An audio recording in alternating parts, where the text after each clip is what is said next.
Welcome to Fun and Games Side Quests. Every episode is a different host sharing a video game they love and why they love it.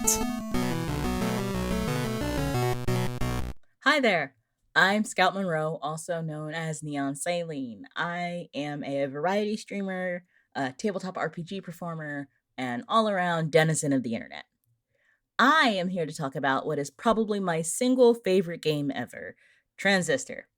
It was released in May of 2014, I think it was like May 20th, and it's the second game that Supergiant made.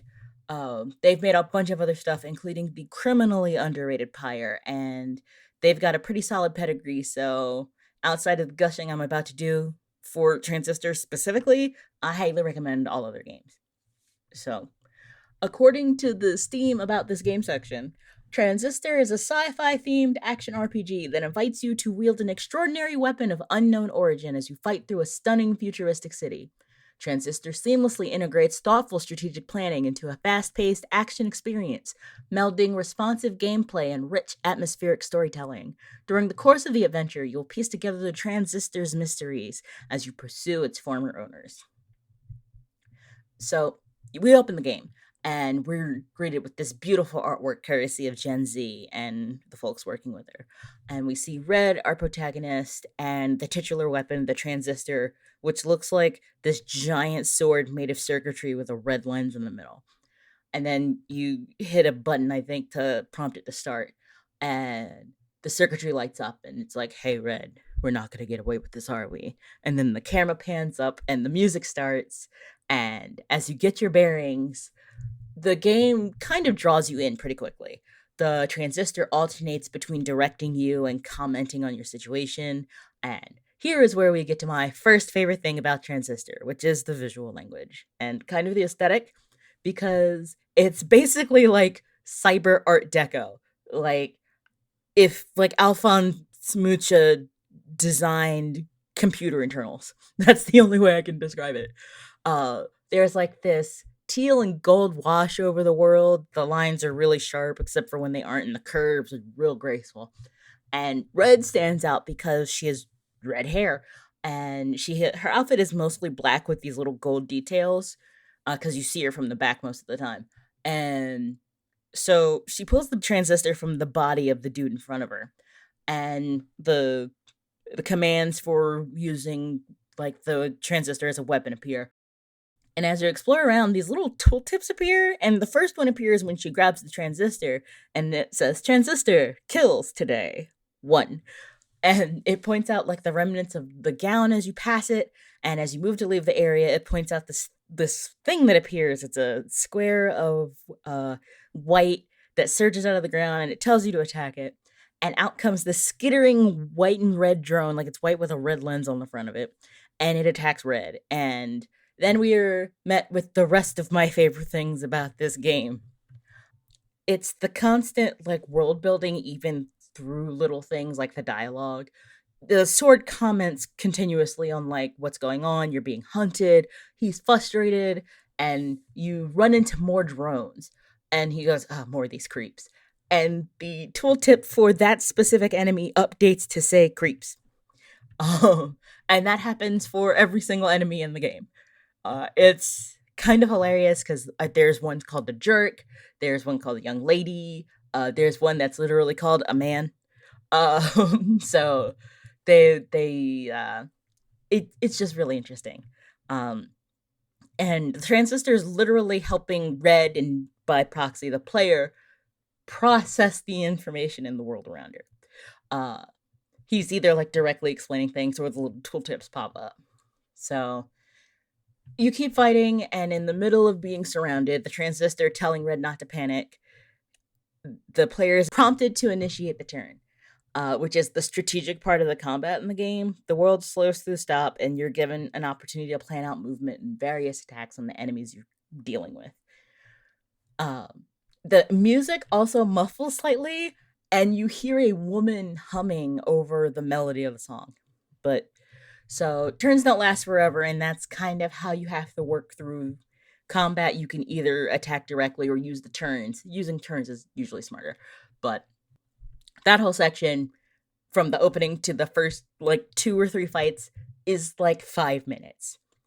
They do so much in such little time in this game. And I know I keep saying this thing is my favorite thing, and I'm kind of abusing the word favorite, but I'm really just trying to drive home how everything in this game works together to just blow me away every time. I play this game every year on the anniversary of its release, and every time I revisit the world, like, I always find something new. There's new details in the art. There's new codex. Like, I find new codex entries sometimes because I get more completionist as I repeat myself playing this game.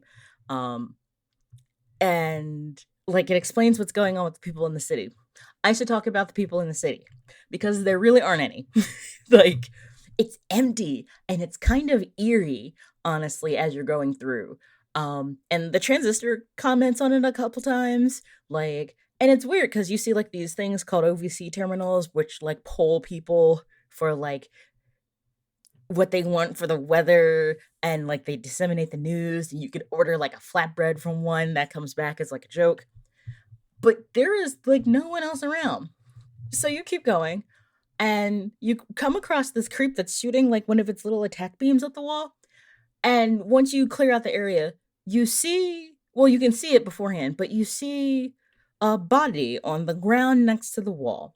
So the wall that the creep was like lasering, it's turning white, and like the windows that glow teal usually are glowing red now. And there's like pixelation spreading out from it. And then you see the body. And it's our first NPC we see, and her body is missing from the torso down, disintegrating into white pixelation. And the tooltip points her out. Last name Platt, first initial L, disposition explosive, processed 77%. I'm gonna be so real. The more I play this game, the more unsettled I am by seeing these NPCs. They're the folks you get your functions from. Your functions are your combat abilities. None of them roll whole by the time you see them, and the people who you meet further on in the game are like barely piles of white pixels, and you can't even sometimes really tell them from the environment around you. It's wild. And it's kind of tricky because you get like 16 people who give abilities to the Transistor. The first 2 abilities come from Red and the person whose voice is inside the weapon. Miss Platt becomes the 3rd function. And you learn more about them by changing how the abilities interact with each other. So you get 3 slots for each like attack thing in your heads up display. So there's the active function, which is like the thing you see is the attack button. There's the upgrade, which enhances the active ability, and you get the passive support, which gives you like general abilities that help you. It's really intense. And as you go through, you get these access points and you can switch things up there, and you can lose them in combat. Like when you run out of life, your life bar resets, but you lose a function. So you lose everything attached to that function. So it lends this really interesting edge to the strategy of the combat where you can change different abilities based on if you want to control your enemies and make them fight each other, or if you just want to straight up blow everybody's face up. Like you can play this game the way you want to combat wise within a certain amount of reason. But I'm getting too deep in the weeds on that. But so as you keep going through the game, you end up fighting more process, you meet new processes, you meet more people. And finally, the Transistor's like, we found this bike, we need to leave. And Red goes back to the place where everything started. It's a club called the Empty Set, and you're prompted to hum at a microphone at the stage. And it goes back to the previous night where everything started. This is where we find out about the Camerata, like, directly. The Transistor was grumbling about them earlier, calls them 2-bit pieces of trash.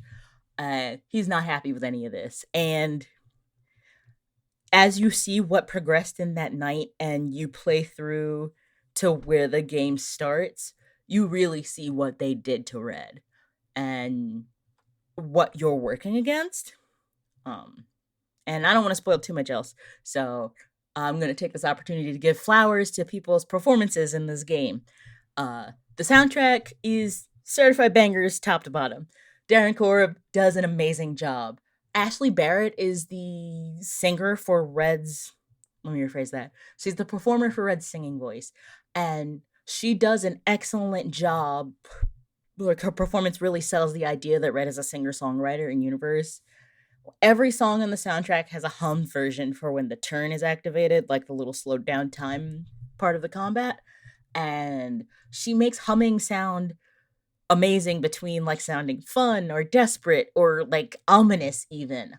And then we have the bulk of our like verbal performance, which is Sankrish Bala as Royce, Christopher Sapphire as Asher, and Logan Cunningham, who is the Transistor. Royce is the worst. I say that with love. He ends up, when you meet him, it's way past the point of no return, and he's explaining what he did, his thought process behind it, and what he's going to do now that the process has been changing the city. And he does a really good job of sounding intelligent, but like hyper fixated on the end result. And he's so sure he's correct. Like, he is positively insufferable. And that is such a hard thing to do as an actor because he's still really compelling. Asher is another member of the Camerata, and where Royce is kind of hyper-focused on finding a solution, Asher's just stuck on what they've done. He is haunted. He's kind of spiraling a little bit. As you go through the section of the game where he's talking with you or at you, it's complicated. He seems like he's spiraling. And by the time you get to reach him face to face, you understand what he views as kind of plainly a mistake has done to him, like, emotionally. And like, I think about those two performances a lot. But top to bottom, this game is carried by Logan Cunningham with the Transistor. And like, I'm not trying to downplay anybody else's performance, but he is literally the bulk of the voice lines in the game. We hear him from the very beginning to the very end. And he could have been kind of grating or exhausting to listen to. It's a really heavy lift performance-wise, and I think it works because despite all of the fantastical elements, he sounds so natural. Like, he's not like standard protagonist voice. He's a dude who like tried to save someone he cared about and ends up paying for it in a really confusing and disorienting way. Like, and we hear there's so much nuance in his performance. We hear his concern for Red and his anger at the Camerata.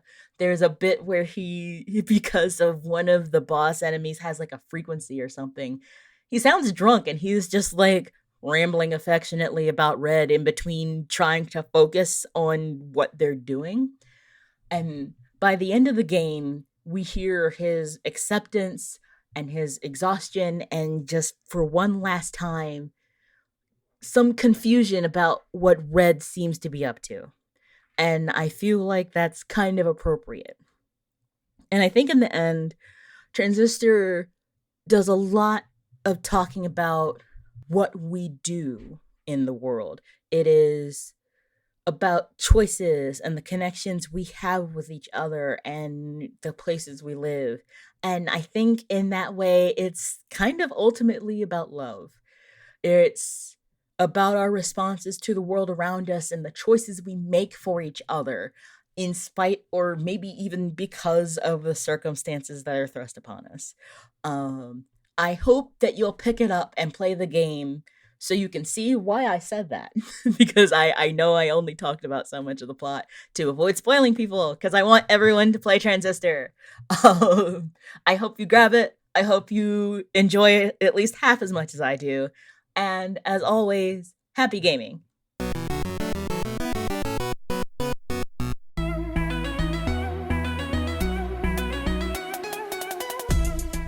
Welcome to No Small Games, the indie gaming recap and review podcast. I'm Kate, also known as Cater Blossom. And I'm Emily. You might also know me online as The Specific Egg. And we met streaming and playing video games on Twitch. At No Small Games, we combine our favorite genres to experience everything the indie game world has to offer and share it with all of you. We believe there are no small games, only small game studios. Each episode, we'll choose one indie game that we each played separately and discuss our playthrough experience together. The good, the bad, and our most memorable moments. We'll follow our recap with a review and announcement of which indie game will be featured on our next episode. We invite you to play each game along with us and would love to hear from you about your playthrough experience. Hey, Kate. Hey, Emily. I hope that No Small Games brings everyone some big fun. CPOV. CertainPOV.com.